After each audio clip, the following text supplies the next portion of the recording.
تقدیر کیا ہے؟ اگر سب کچھ پہلے سے ہی لکھا لکھایا ہے تو ہم اپنے اعمال کے ذمہ دار کس طرح ہوئے؟ پھر اعمال کی جزا و سزا کیسی؟ پھر جنت و دوزخ کے کیا معنی؟ وضاحت فرمائیں۔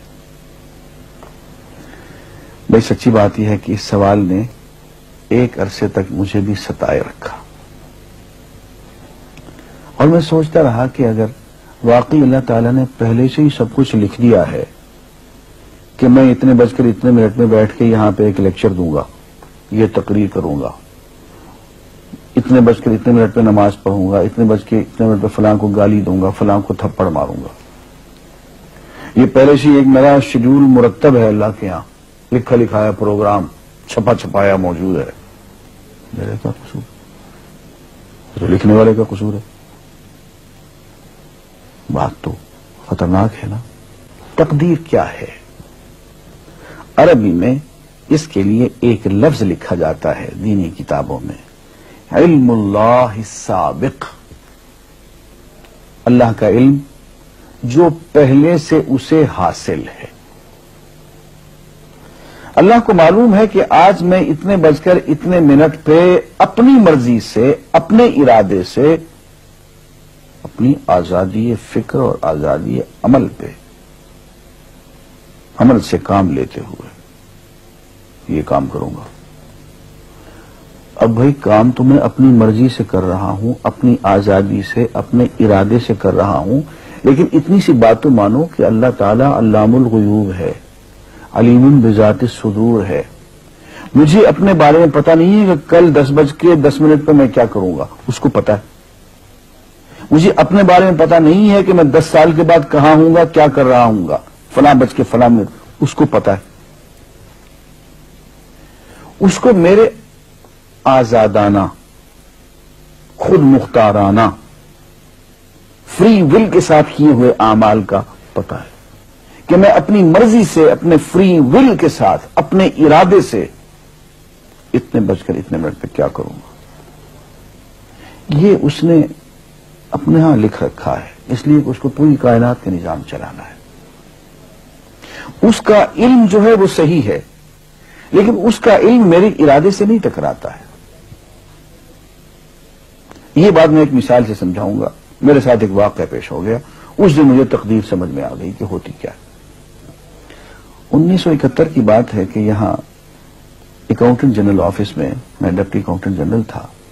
اس زمانے میں ایک مشہور نجومی تھا شیخ صادق، یہاں قلعہ گزر سنگھ میں رہتا تھا۔ وہ پتہ نہیں بیچارہ زندہ ہے یا فوت ہو گیا۔ انہوں نے دروازہ کھولا، میرے کمرے میں آ گیا۔ کہاں صاحب ہم آپ کی خدمت کرنا چاہتے ہیں، ہم آپ کو مستقبل کے بارے میں کچھ بتانا چاہتے ہیں۔ میں نے کہا بھائی میرے پاس فضول باتوں کے لیے وقت نہیں ہے، میں علم نجوم وغیرہ کو اس قسم کے یہ فضول باتوں کو میں نہیں مانتا ہوں، مشغول آدمی ہوں، ان چکروں میں مجھے مت ڈالو۔ اس نے کہا سر مجھے صرف 1 منٹ تو آپ دے دیں۔ میں نے کہا ہاں 1 منٹ دیتا ہوں۔ اس نے ایک بہت بڑا کاغذ میرے سامنے لکھا جس پہ 40 خانے بنے ہوئے تھے، 40 چیزوں کے نام لکھے ہوئے تھے، مختلف چیزوں کے نام، کتاب، قلم، اینک، کاپی، دوات، پینسل، میز، بادل، برکھا، مسجد، مندر، ایسی ایٹ رینڈم چیزوں کے نام، 40 چیزوں کے نام لکھے ہوئے تھے۔ مجھے کہنے صاحب آپ ان میں سے کسی ایک چیز پہ انگلی رکھ دیں یا اس کا نام آپ اس کاغذ پہ لکھ دیں۔ اور مجھے یہ کہتے کہتے اس نے ایک پیس آف پیپر میری میز سے اٹھایا اور اس پہ کچھ لکھا اور اس کو یوں الٹا کے رکھ دیا۔ میں نے کہا تم نے یہ کیا کیا؟ کہنے لگے جی میں نے وہ چیز لکھ دی ہے، وہ نام جو ابھی آپ لکھیں گے۔ تو اب میں پریشان ہو گیا۔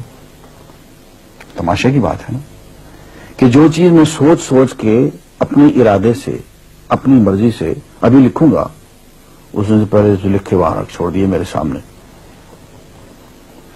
اب میں سوچ میں پڑ گیا کہ یار وہ چیز لکھوں جو اس نے نہ لکھی ہو، کبھی میں اس کا ارادہ کروں، کبھی اس کا ارادہ کروں، تنگ آ کے آخر میں نے کسی ایک چیز کو لکھ دیا، میری یہ ہے۔ اس نے جب وہ الٹایا تو وہ وہی چیز نکلی۔ اب پتہ نہیں یہ کیا چکر تھا اس کا، خدا ہی جانے۔ کوئی اس کا علم ہوگا، کوئی فن ہوگا، کوئی تک بازی ہوگی، تک بندی ہوگی کوئی. لیکن اس دن مجھے پتا چلا کہ یار اس کو جو کچھ میں نے لکھا ہے اپنے ارادے سے لکھا ہے, اپنی مرضی سے لکھا ہے, اس سے پابند ہو کے نہیں لکھا. کبھی اس میں انگلی لگاتا تھا, کبھی اس پہ, آخر چونکہ ایک لکھا میں نے. لیکن اس کا وقت کو پہلے سے پتا تھا کہ میں کیا لکھنے والا ہوں, اور اس نے پہلے سے وہاں لکھ کے رکھا ہوا تھا. میں نے کہا یار ایک محدود علم والا آدمی میرے آئندہ کے اعمال کو اپنے ہاں لکھ کے رکھ سکتا ہے, چونکہ وہ عمل میں اپنی مرضی سے کر رہا ہوں, اپنے ارادے سے کر رہا ہوں, کوئی مجبوری نہیں ہے اس میں, لیکن وہ میری مرضی والا عمل, میرے اپنے ارادے سے کیا ہوا عمل, پوری آزادی کے ساتھ کیا ہوا عمل, اس نے پہلے سے اپنے یہاں لکھ کے رکھا ہوا. یار اگر یہ انسان کر سکتا ہے تو رحمان کیوں نہیں کر سکتا؟ اس نے میرے سارے اعمال جو میں آئندہ چل کے کرنے والا ہوں, وہ سارے کے سارے اعمال اس نے اپنے یہاں لکھ کے رکھے ہیں. اس کو انتظام کرنا ہے, میرے رزق کا انتظام بھی کرنا ہے, آگے میری زندگی, میری موت, میری قبر میں اکوموڈیشن کا پتہ نہیں کہاں کا میرے اس نے انتظامات کرنے ہیں. تو میرے بارے میں اس نے سارا کا ڈاٹا کلیکٹ کر کے رکھا ہوا ہے اپنی انفارمیشن کے لیے کہ یہ اپنی مرضی سے کیا کیا کچھ کرے گا. تو اس کے لکھے ہوئے ہونے سے میری مرضی ختم نہیں ہوتی, میری ذمہ داری ختم نہیں ہوتی, میرا ارادہ, میری فری ول ختم نہیں ہوتی. یہی وجہ ہے کہ ہم جو اعمال کرتے ہیں اس میں سے اللہ تعالیٰ اس کی کچھ ذمہ داری ہم پہ ضرور ہوتی. کچھ کام اللہ تعالیٰ کا ایک نظام ہے, اس میں شاید ہماری ذمہ داری نہ ہو, وہاں جبر ہو, لیکن کچھ اعمال ایسے ہیں جن میں خالصتاً ہمیں آزادی حاصل ہے, ہمیں اختیار حاصل ہے, ہم ان کے ذمہ دار ہیں, ہمیں ان پہ جزا ملے گی, ہمیں ان پہ سزا ملے گی, اللہ تعالیٰ بچائے. اور جزا ملے گی تو جنت ہوگی, سزا ملے گی تو دوزخ ہوگی. لیکن آزادی عمل اور ارادہ ضرور ہے.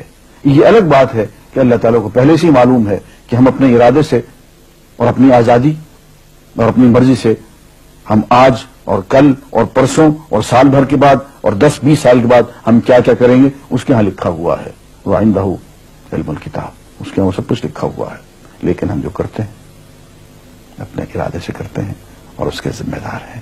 وآخر دعوانا الحمدللہ رب العالمین.